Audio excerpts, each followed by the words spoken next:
नमस्कार,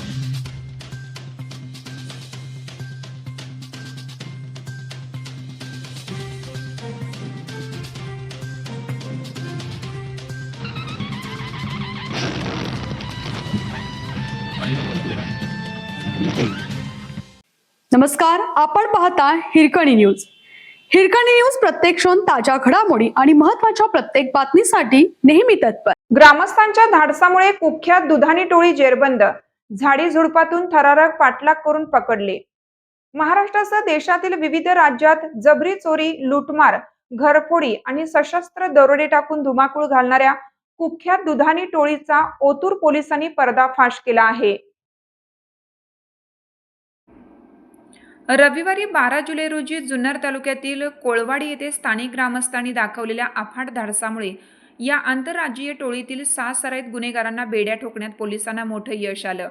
अटक करण्यात आलेल्या आरोपींकडून पोलिसांनी एक पिस्टल, गावठी कट्टा, कटावणी, कटर, पान्हे आणि चोरीची बोलेरो गाडी यासह गुन्ह्यासाठी लागणारे विविध घातक साहित्य जप्त केलं.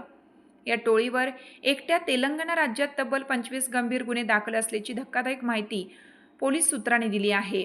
अटक करण्यात आलेल्या सराईत गुन्हेगारांमध्ये सोनू सिंग, पापा सिंग दुधाणी वय 35 राहणार हडपसर पुणे, जितू सिंग शेरसिंग दुधाणी वय 38 राहणार खोपोली जिल्हा रायगड, पंकज सिंग धारू सिंग शिकलकर वय 40 राहणार अंबरनाथ, करण सिंग गगन सिंग टाक वय 27 राहणार जिल्हा परभणी, मंगल सिंग माया सिंग दुधाणे वय 60 राहणार झरी जिल्हा परभणी, कृष्णा सिंग साहेब सिंग टाक वय 18 राहणार झरी जिल्हा परभणी या गुंडांचा समावेश आहे.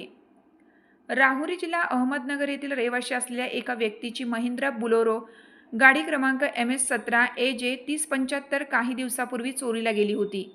रविवारी सकाळी 9 वाजण्याच्या सुमारास जुन्नर तालुक्यातील कोळवाडी येथील विघ्नेश घोलप हे नगर कल्याण महामार्गावरून जात असताना त्यांना येथील एका वडापाव हॉटेलसमोर आपल्या नातेवाईकांची चोरी झालेली बोलेरो गाडी उभी असलेली दिसली. संशय बळावल्याने घोलप यांनी दाखवलेल्या हुशारीमुळे हा सर्व प्रकार उघडकीस आला. त्यांनी थेट गाडीची चावी काढून घेतली आणि गाडीतील व्यक्तींकडे चौकशी सुरू केली. यावर गांगरलेल्या आरोपींनी घोलप यांच्याशी झटापट करत स्थानिक नागरिकांवर दगडफेक सुरू केली. तसेच जवळ असलेल्या हत्यारांचा धाक दाखवत घटनास्थळावरून पळ काढण्याचा प्रयत्न केला.